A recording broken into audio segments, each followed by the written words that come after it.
Yeah, you guys like my depression beard? Got a little Joe Dirt action going on. Okay, WandaVision. What would you like to see Scarlet Witch do next? Or where would you like to see her go? My favorite is House of M, but that would never happen.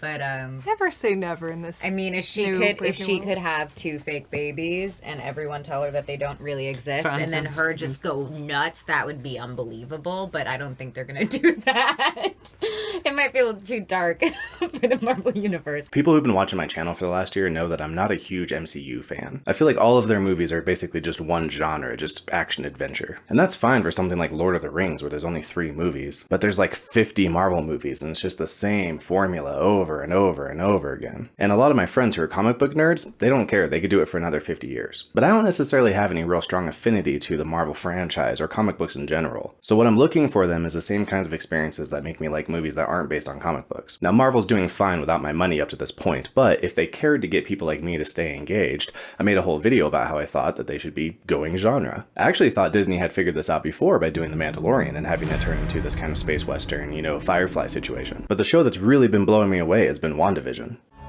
What are we looking at here? Is it an alternate reality, time travel? It's a sitcom. Starring 2 Avengers?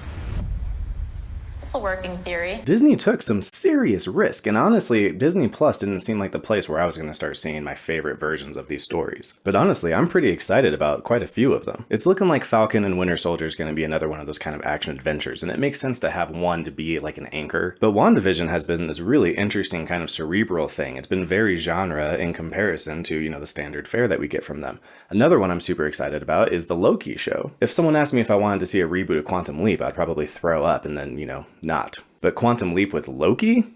I'm actually pretty interested in that. I'm gonna watch it. But aside from just being a great idea to break off and do some things that you don't see in the movies, I'm also really stoked about the budgets, and not for necessarily just the reason you would think. I think one of the biggest issues that CW shows have with the DC universe is that they have similar budgets to things like the OC and Laguna Beach. So all of these superhero shows basically just end up being Dawson's Creek in costume. Vampire Diaries and, Batgirl are very, very similar. And the big similarity between the two being that because they don't have a really big budget, they end up having to rely on free storytelling devices rather than being able to do big, scaling crazy things.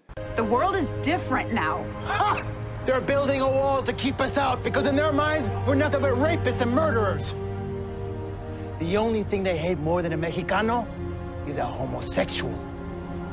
WandaVision takes place in like old 50s, 60s, 70s style, TV sets. They have to build these things. This is kind of expensive. The Winter Soldier and the Loki show, both of them really high concept, really expensive, big kind of action-y shots, lots of CGI. But in the CW shows, we don't really have these kinds of budgets, and so everything kind of has to revolve around interpersonal relationships and who's sleeping with who and who's upset about blah, blah, blah, this, that, and the other thing. A lot of standard fare that you would find in shows like Vampire Diaries or True Blood, or honestly even just Days of Our Lives. So for the first time in a really long time, I'm like genuinely excited about some MCU universe stuff. I'm like anxiously awaiting every Friday for WandaVision to come back out. And the other really cool thing about it is that we get all the actors from the movies. So it not only helps with continuity, but we also get this caliber of ability that's going along behind these shows. These shows are just much better produced than anything we see on the CW. And because they get entire seasons to go and handle these arcs, we end up getting more content than you get.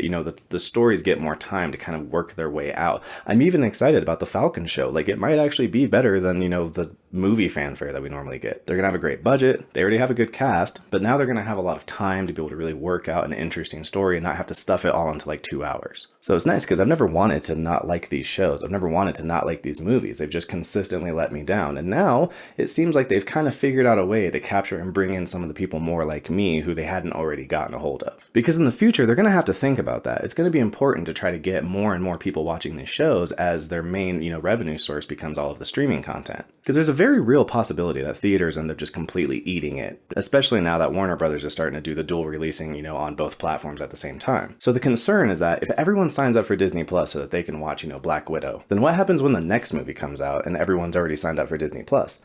How do they make any more money? I think a short-term solution for now can be getting people who aren't already mega fans, who don't already watch every movie, to come and subscribe. So if they make some good shows that can actually stand on their own 2 feet, I think they got a good shot. So what do you think? You think WandaVision is a step in the right direction? Or do you think the CW had it all figured out already? Let me know in the comments. Thanks for watching. Nicolas Cage, good or bad? A challenge, certainly, but not unsolvable. I'm a sexy cat. We've all been there. Maybe a mention popped up on Twitter. Maybe you overheard friends postulating. Or maybe you were just scrolling through Netflix and you saw it. And you had to ask yourself,